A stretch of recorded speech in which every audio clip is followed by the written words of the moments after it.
Hello, friend. Hello. Well, today we're talking about 5 forgiveness myths. We're going to debunk these 5 forgiveness myths. Welcome to this YouTube channel. This is the Tuesday Brew with Anne, where we explore all things relationship with Jesus and with each other. So get ready. We're going to talk about some of these myths like forgive and forget.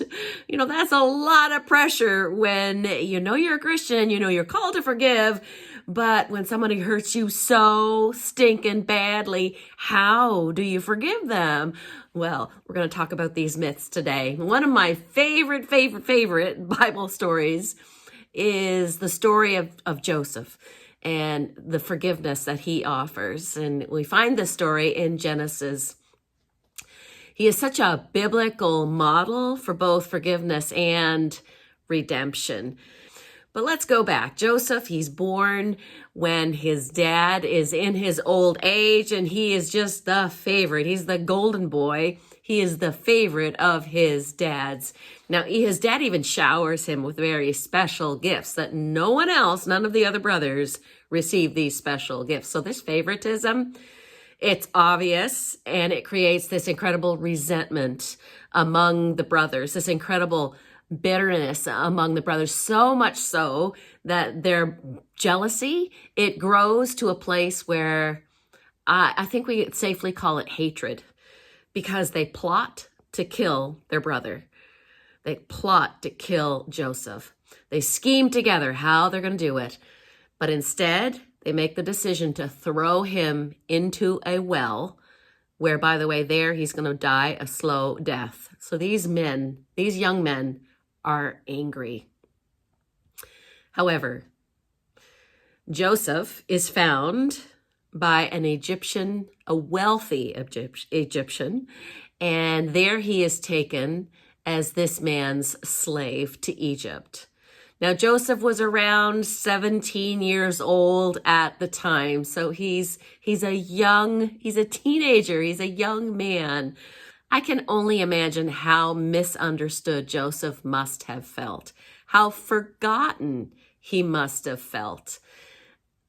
I'm going to come back to the story again in just a minute, but I want to welcome you. Thank you for joining me here at the Tuesday Brew with Anne. This is my weekly journal. Take a second, introduce yourself in the comments below. I love to hear from you, our listeners. I love to meet new people, and I loved my wonderful friends. I am just so happy that you listen in. So thanks for joining me here. Say hi in the comments below. So let's cover those 5 myths that we want to debunk today. I've heard my clients deal with each one of these myths in coaching. So the first myth is forgiveness means forgetting. The second is forgiveness justifies that what they did was wrong. Third myth is you have to reconcile in order to forgive. And forgiveness doesn't even count if you don't reconcile. The fourth myth is forgiveness shows that I'm weak. And the last myth I want to talk about today is you can only forgive if the other person apologizes. All right, I'm going to come back to these myths and debunk them in just a minute, but I first want to take you back to Joseph's story, young Joseph. We've picked it up here where he's been taken out of the well by the rich Egyptian, and now he is this man's slave. It's not until he turns 30 years old, this is 13 years later, that he finally achieves some sort of stability in his life again. This is from Genesis 41. Now you can imagine the resentment that Joseph must have felt toward these brothers, and how he must have, if he would see them again, how he would not trust them. But now, after becoming a big wig in the government within Egypt, he becomes this leader within Egypt. He now marries, and he has 2 children. His forgiveness journey is documented with the birth of his children. Listen to the name of his first child. The first name is Manasseh. Manasseh means God has helped me forget my pain. God has helped me forget my pain. Joseph's struggle to forget the pain from his brothers. The second son, the second child, shows that he's continued to deal with this emotional pain from his brothers. It takes time and it takes great energy to walk the path of forgiveness. This is the name of his second child, Ephraim. Ephraim, in memory of this redemptive good that Joseph discovers from the pain of his past. He didn't just forgive and forget. Joseph allowed God to redeem what was lost. Joseph searched until he found some meaning, some value from these injustices of his brother's treatment. You know, it really is hard work. It's a spiritual, psychological journey that broke his resentment and then built a platform for Joseph to lovingly then confront his brothers. Imagine, who would have thought his brothers would travel to Egypt and he would have this opportunity to confront his brothers. Read from Genesis 42 to 49. It's a beautiful story of forgiveness, of redemption. Read it from the perspective of forgiveness. And notice how Joseph does not trust his brothers right away. And in fact, he tests them instead. Brilliant, very smart. He gives them this test first in order to understand, are these men now trustworthy? Have they grown up? Have they changed? Have they grown? Check that out in Genesis. Now, I want to come back to these 5 myths. Number 1, forgiveness means forgetting. Absolutely not. I do not think that is a truth at all. You know, forgiveness doesn't require forgetting to happen at all. In fact, forgiveness involves validating the pain and letting go of that emotional hold that the event has over you.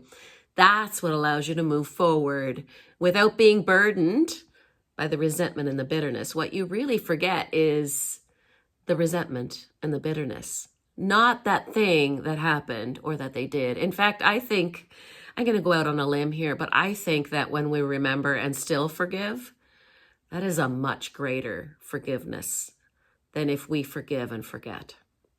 Number 2 myth, forgiving justifies what was done, what was wrong.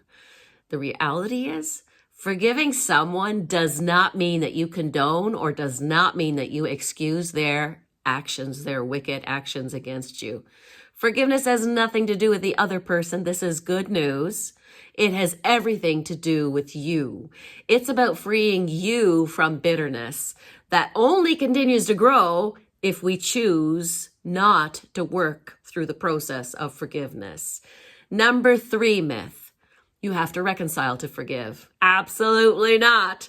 Forgiveness is a personal process that takes only one. This is good news. You have the power to forgive the one who has been wounded. Reconciliation requires 2 people.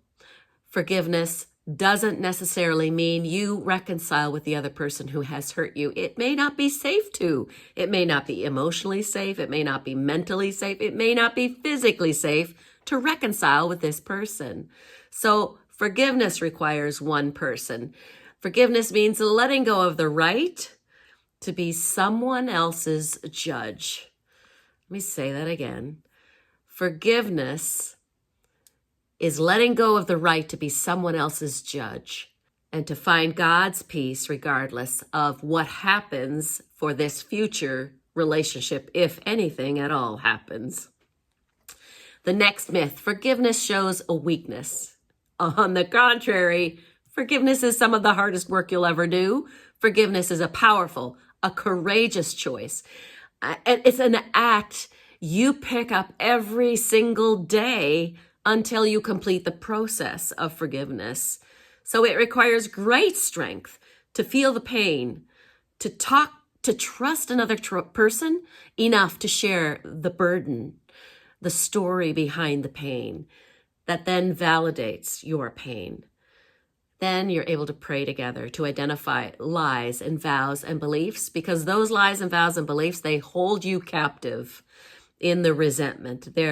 They hold you, they are ties that hold the resentment in place until you release the resentment and choose healing over bitterness. And The final myth. Myth number 5. You can only forgive if the other person apologizes. Well, nothing can be farther from the truth. And this is good news too. It's good news. If that were so, forgiveness would be left in the hands of your offender. That's not the way it is. Jesus made a way through his death on the cross so that you and I could be free from resentment. He gave you the individual power of choice to walk through the process of forgiveness. So forgiveness is not conditional on receiving any apology from that person. That person may not even know that they did you wrong. They may not even understand how much pain they've caused you. You don't need that in order to forgive. Forgiveness is a decision and a choice that you make to heal, to let go, independent of the offender's actions or even their remorse. Corrie ten Boom said this: forgiveness is the key that unlocks the door of resentment and the handcuffs of hatred. It is a power that breaks the chains of bitterness and the shackles of selfishness. Forgiveness is not a feeling. Forgiveness is not approving of what happened. It's choosing to rise above it. Robin Sharma. So forgiveness happens in 3 parts. It's a choice, it's a journey, and there is a finish line. Let's talk about the finish line. Eventually on your forgiveness journey, there comes a point where you turn a corner and you've been catching those thoughts of resentment, and now you resist going back to being a victim. You stop bringing up what happened. Now you're ready to move on. You've already worked through the process. This is the finish line. This is when you know that you can say with confidence, when it comes up again, you don't nurse those thoughts of resentment. And instead you say, wait a minute. No, I have walked the process. I have crossed the finish line. My forgiveness is complete.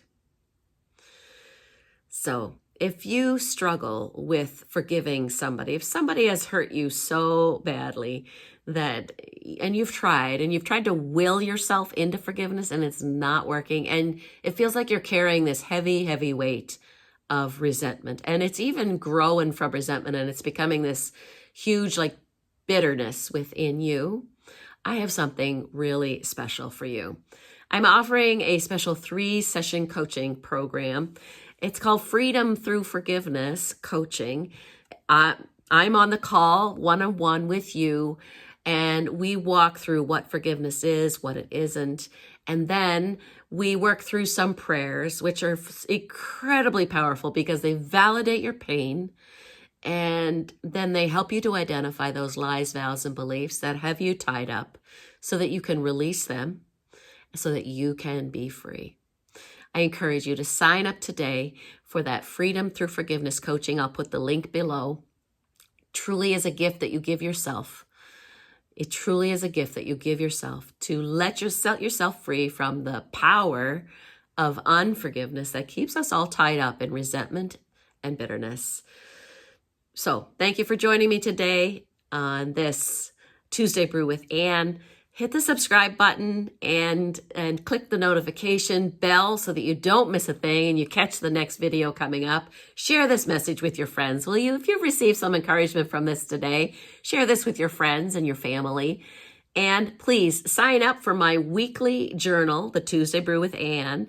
And there you'll get all the notifications for these videos that are coming out. My name is Ann Visser, coach, speaker, and trainer with For Better Forever. Thanks for joining me today. And bye for now. Take care and God bless.